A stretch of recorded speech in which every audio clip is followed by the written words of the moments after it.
अस्सलाम वालेकुम जी। आज हमारे पास है लेक्चर नंबर 8 MTA 646 का लेक्चर नंबर 8।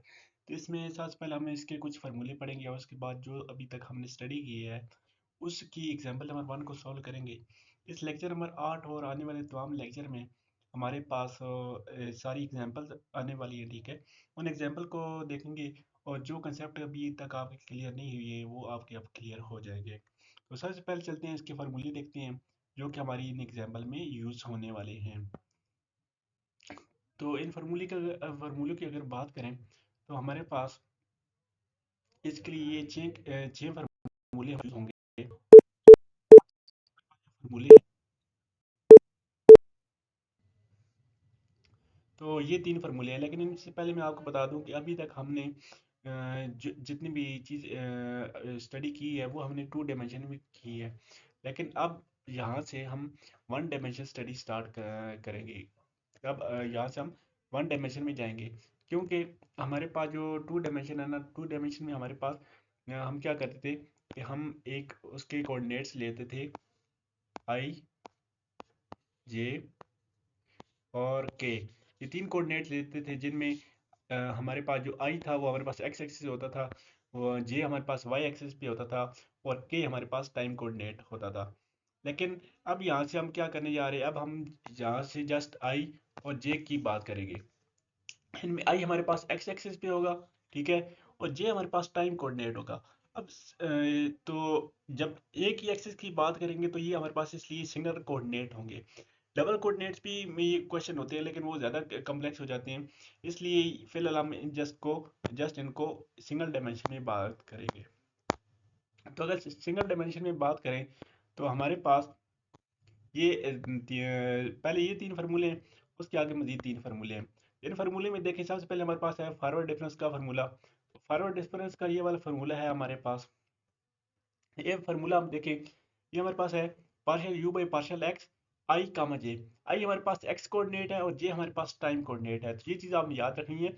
हम सिंगल डायमेंशन की बात करें, आई हमारे पास अब एक्स कोऑर्डिनेट होगा या वाई कोऑर्डिनेट ले ले, एक ही कोऑर्डिनेट होगा, और जे हमारे पास अब टाइम कोऑर्डिनेट होगा। इसके लिए ये हमारे पास आ जाएगा विद रिस्पेक्ट टू एक्स का आ रहे हैं ना, तो विद रिस्पेक्ट टू एक्स करेंगे तो आई में 1 ऐड होगा, ठीक है। विद रिस्पेक्ट टू एक्स कर रहे हैं तो एक्स वाला कोऑर्डिनेट कौन सा है, आई वाला है, तो आई में 1 ऐड हो गया, गामा जे ऐसे ही आ गया माइनस यू आई जे, और यू आई और जे ऐसे ही आ गया, डिवाइड बाई एच आ गया, साथ इसका आर्डर आ गया। ये फॉरवर्ड का फार्मूला आ गया। इस तरह बैकवर्ड के फार्मूले में आपको पता है, जैसे कि हम पहले यूज़ करते आ रहे हैं, बैकवर्ड के फार्मूले में क्या होता है कि हम पहले ओरिजिनल वैल्यू लिखते हैं माइनस, एक्स के लिए है तो आई में से एक माइनस हो जाएगा, ये बैकवर्ड के लिए, और जे ऐसे ही आ जाएगा डिवाइड बाई एच, और इसके साथ इसका आर्डर आ जाएगा ओ एच, ठीक है। ये सिंगल डेरिवेटिव है तो ओ एच सिंगल आएगा। इस तरह सेंट्रल की बात करें, partial u by partial x i j, तो यहाँ पे भी एक्स के हिसाब से डेरिवेट हो रहा है तो आई में एक ऐड होगा और आई में से एक माइनस होगा, तो ये सेंट्रल का फार्मूला बन गया। सेम वैसे ही फार्मूले हैं जो कि हमने पहले पढ़े हैं, लेकिन फ़र्क कितना है, फ़र्क जस्ट इतना है कि अब हम सिंगल कोऑर्डिनेट्स की बात करें, पहले हमने डबल कोऑर्डिनेट पढ़े हैं। इस तरह ये फार्मूला नंबर 4 है आपके पास। ये हमने हमारे पास सिंगल डेरिवेटिव के फार्मूले हैं। ये देखिए अब डबल डेरिवेटिव का फार्मूला आ गया, पार्शियल स्क्वायर यू है पार्शियल एक्स स्क्वायर आई का मजे, तो ये हमारे पास ये फार्मूला बन जाएगा। आई वाले कोऑर्डिनेट्स में एक ऐड हुआ यू आई का प्लस 1 का मजे माइनस 2 यू आई का मजे प्लस यू आई में से एक माइनस हुआ डिवाइड बाई एच स्क्वायर, और यहाँ पे इसका आर्डर भी देखें, यहाँ पे इसका आर्डर 2 आ गया है। यहाँ पे इसका आर्डर 2 क्यों आया, क्योंकि हम अब हमारे पास जो इसका डेरिवेटिव है ना उसकी पावर 2 है, ठीक है, तो इस वजह से यहाँ पे इसका आर्डर अब 2 आ गया है, ठीक है। ये चार फार्मूले आ गए।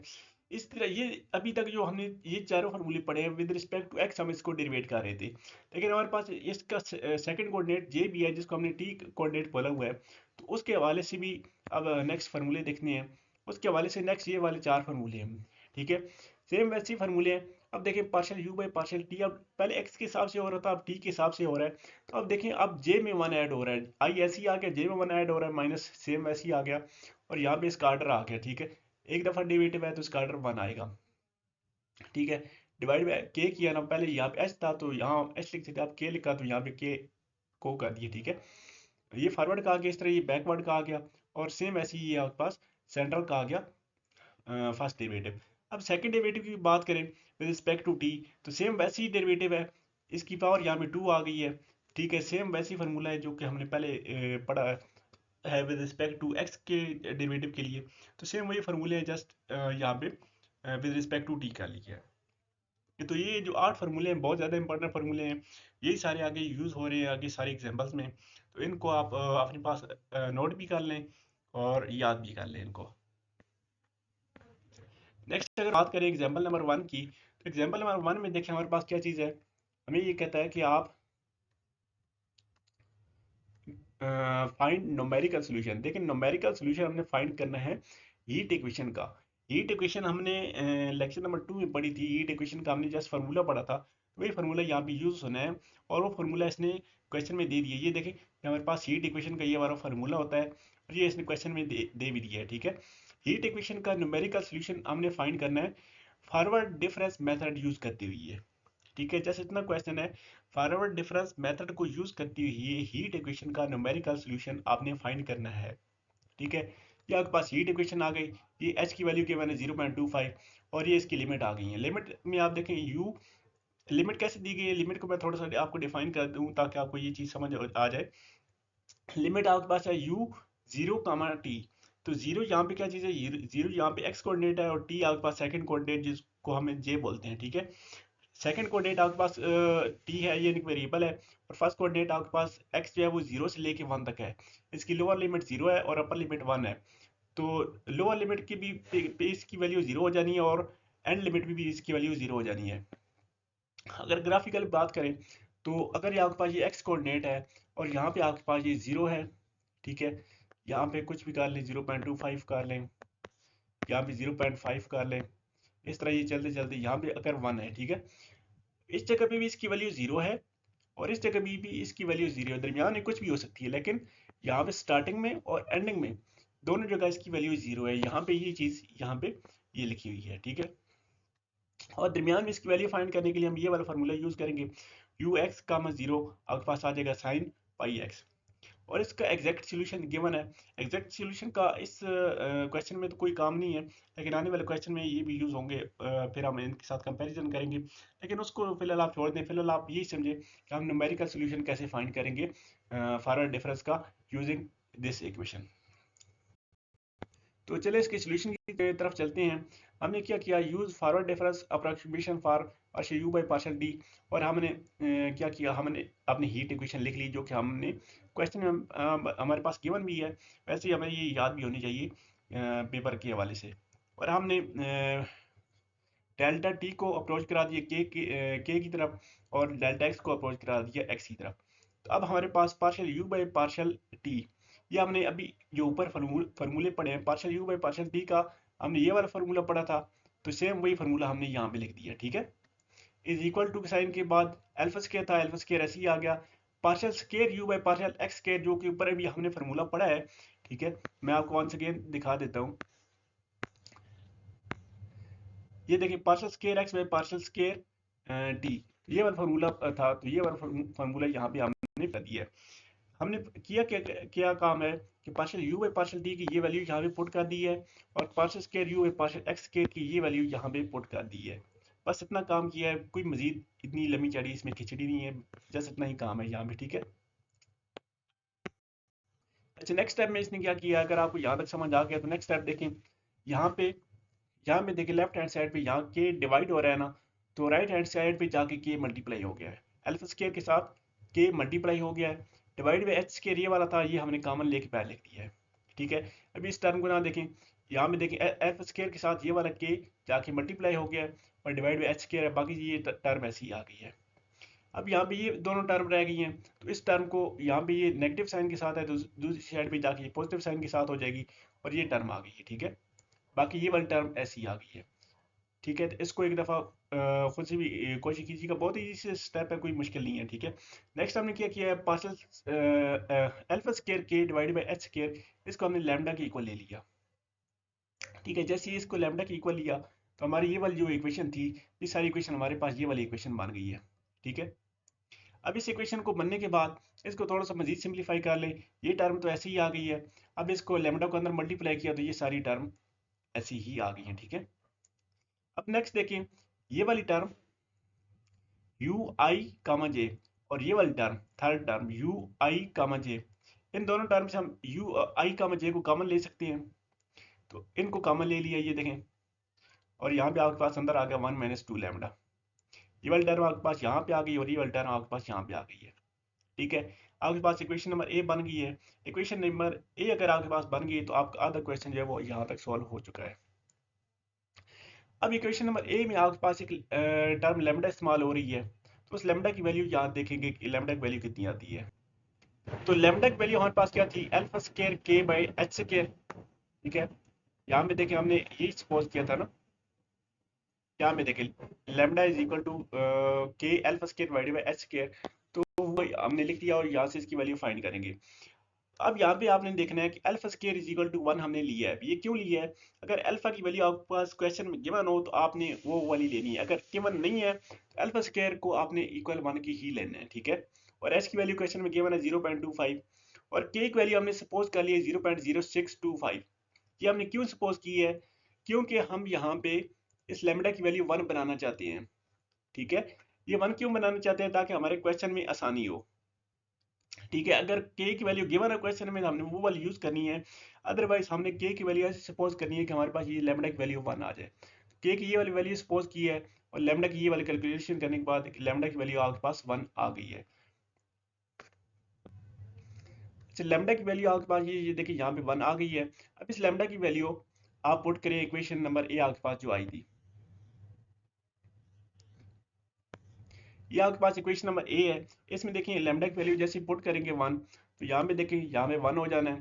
ठीक है, यहाँ पे 1 हो जाना है, और यहाँ पे 1 माइनस 2 इंटू 1। तो देखिए यही काम हुआ है। ठीक है, और ये टर्म ऐसी ही आ गई है। 1 माइनस 2 आपके पास -1 बन जाता है, तो इस वजह से यहाँ पे नेगेटिव साइन आ गया, और ये टर्म सारी यहाँ पे ऐसी आ गई है। नेक्स्ट हमने इस u को रिप्लेस कर दिया w के साथ, क्योंकि w आपके पास एक्सेलरेशन होता है, तो u को w के साथ रिप्लेस कर दिया, तो आपके पास ये जो इक्वेशन बन रही थी, ये सारी इक्वेशन आपके पास टर्न आउट होकर ये वाली इक्वेशन बन गई है। ठीक है, ये आपके पास इक्वेशन नंबर बी आ गई है। कोई भी आप नाम दे सकते हैं, लेकिन जो आपको इजीली याद हो जाए। तो ये वाली आपके पास इक्वेशन और बी आ गई है। अब इसके ऊपर लिमिट देखेंगे। ये दोनों लिमिट क्वेश्चन में गिवन थी, यू जीरो टी आपके पास इक्वल था 0 के, और यू 1 टी आपके पास इक्वल था 0 के। अब यू की जगह हमने डब्ल्यू रिप्लेस कर दिया, तो डब्ल्यू आपके पास डब्ल्यू जीरो टी और डब्ल्यू 1 टी हम लिख सकते हैं। तो डब्ल्यू जीरो टी हम कैसे लिखेंगे, डब्ल्यू जीरो कामा जे, ये हम ऐसे लिखेंगे डब्ल्यू जीरो कामा जे। जैसे हम आई कामा जे लिखते थे ना, तो अब इस तरह 0 कामा जे लिखेंगे, तो वो आपके पास इक्वल आ गया 0 के। ठीक है, क्योंकि इनिशियल लिमिट इसकी गिवन है। इस तरह डब्ल्यू 1 टी आपके पास आ जाएगा, डब्ल्यू 1 का मजे वो भी आपके पास इक्वल आ गई 0 के। यानी कि इनिशियल लिमिट और फाइनल लिमिट हमने फाइंड कर ली है, बाकी लिमिट अब हम फाइंड करेंगे। अब हमने क्या किया कि हमने j इक्वल 0 के फिक्स कर दिया। ठीक है, अब ये वाली इक्वेशन देखें ना, आपके पास ये वाली इक्वेशन आ रही है, इक्वेशन नंबर बी। अब यहाँ पे देखिए हमें एक तो i की वैल्यू चाहिए और एक तो j की वैल्यू चाहिए, तो हम w की वैल्यू फाइंड कर सकते हैं। तो आई की वैल्यू को हम वेरी करेंगे और जे की वैल्यू को हमने फिक्स कर दिया 0 के। ठीक है, जैसे ही इक्वेशन नंबर बी की तरफ देखें, अगर जे की वैल्यू 0 यहाँ पे पुट करें, तो ये आपके पास क्या बन जाएगा, इसको देखें। ठीक है,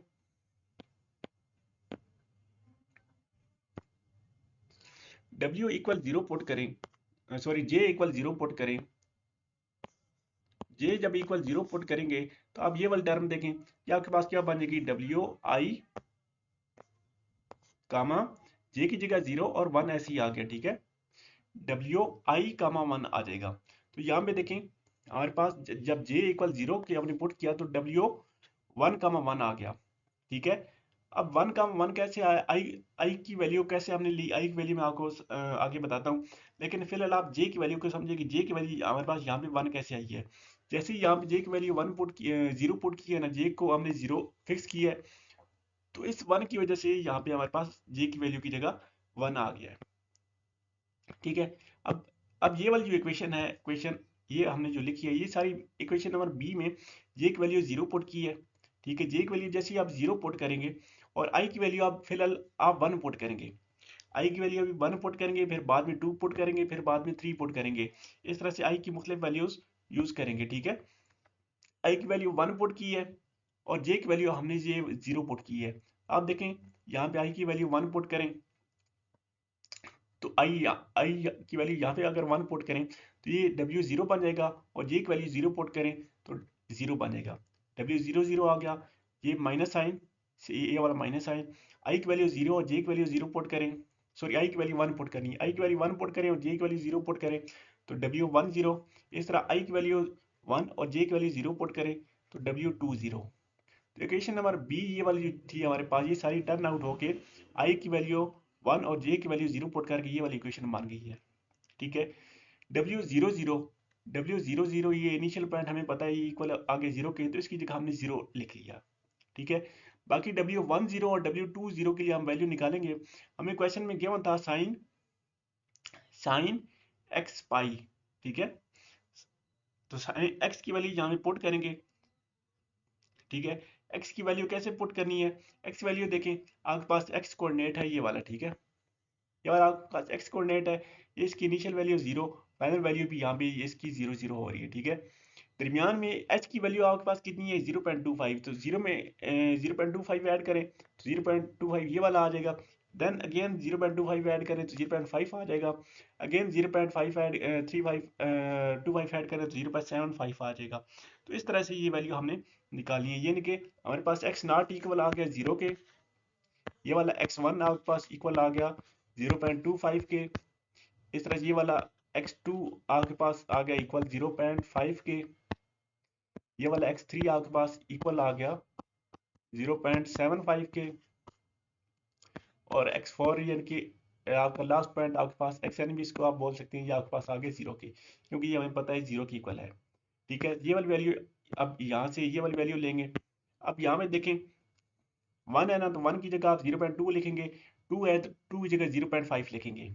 ठीक है, अगर 3 होता है तो 3 की जगह हम क्या लिखते हैं 0.75, साथ पाई की वैल्यू ऐसी ही आ जानी है। ठीक है, तो ये आप इजीली कैलकुलेटर की मदद से फाइंड कर सकते हैं। साइन लेके 0.2 मल्टीप्लाई बाई पाई तो आपके पास ये वाली वैल्यू आ जानी है 0.707, और साइन लेके 0.5 मल्टीप्लाई बाई पाई करें तो आपके पास ये 1 आ जानी है। तो ये सारी आपके पास कैलकुलेशन होने के बाद 0.293 आपके पास वैल्यू आ गई है।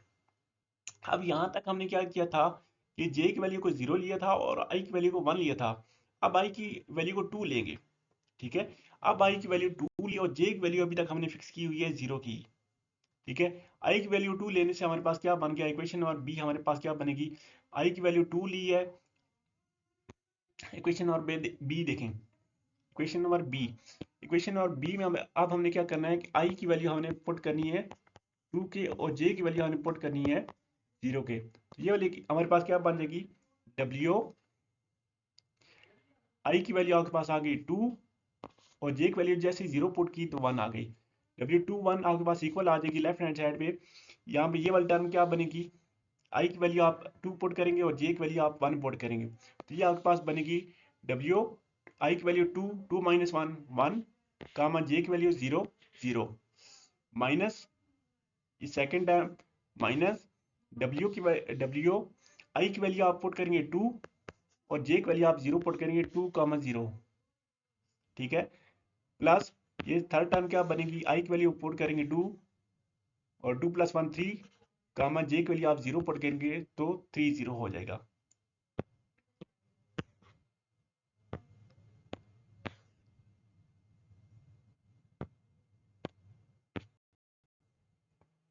तो यहाँ पे देखें आई की वैल्यू जैसे 2 फिक्स की है तो आपके पास ये वाली वैल्यू आ गई है। ठीक है, तो अब सेम ऐसी ही कैलकुलेशन की मदद से आप ये वाली वैल्यू फाइंड कर सकते हैं। यहाँ पे आप डब्ल्यू वन जीरो में आप क्या करेंगे, डब्ल्यू 10 की जगह आप लिखेंगे साइन 1 पे आपका क्या पॉइंट है, 1 पे आपका पॉइंट है 0.25 मल्टीप्लाई पाई होगा। ठीक है, तो ये आप कैलकुलेशन करेंगे तो आपके पास आ जाएगा 0.0707। इस तरह से जब आप W20 निकालेंगे, सेकंड पॉइंट हमारे पास क्या है 0.5, अब आप लेंगे साइन 0.5 मल्टीप्लाई बाई पाई, इसकी वैल्यू निकालेंगे तो आपके पास ये 1 आ जाएगा। इस तरह W3 की वैल्यू जैसे ही आप निकालेंगे, W3 के लिए आप पॉइंट लेंगे साइन 0.75 मल्टीप्लाई बाई पाई, तो इसकी वैल्यू आपके पास आ जाएगी 0.707। तो ये सारी ऐड होके आपके पास आ जाएंगी 0.414। ठीक है, अब ये वाली वैल्यू आ गई। अब आई, पहले हमने आई की वैल्यू ली थी यहाँ पे जीरो, अब आई की वैल्यू वन ली थी, अब आई की वैल्यू टू ली है। अब अगेन आई की वैल्यू, अब हम क्या लेंगे, अब आई की वैल्यू लेंगे अब हम थ्री। जब थ्री ली है तो ये कैलकुलेशन करने के बाद ये वाला आंसर आ गया। ठीक है, अभी तक हमने जितनी भी कैलकुलेशन की हैं उनमें हमने जे इक्वल जीरो लिखा है।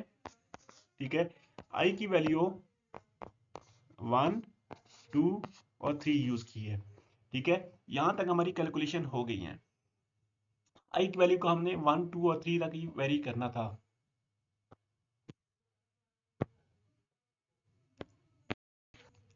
अब नेक्स्ट स्टेप में हमने क्या किया, अब नेक्स्ट स्टेप में हम जे की वैल्यू को वन लिखेंगे और आई की वैल्यू को वन, टू, थ्री यूज करेंगे। तो ये सारी कैलकुलेशन यहाँ से आ जानी है। फिर जे की वैल्यू को आप लिखेंगे थ्री और आई की वैल्यू वन, टू, थ्री लिखेंगे तो आपके पास ये सारी कैलकुलेशन आ जानी है। तो ये सारे पॉइंट ऐसे आए हैं। तो ये लेक्चर काफ़ी लंबा था। आई होप सो आपको ये चीज़ समझ आई होगी। अगर नहीं आई तो नेक्स्ट लेक्चर में सेम ऐसी एग्जांपल है, मैं उसको भी डिटेल से एक्सप्लेन करने की कोशिश करूँगा ताकि आपको ये चीज़ें समझ आ जाए। तब तक के लिए टेक केयर, अल्लाह हाफिज़।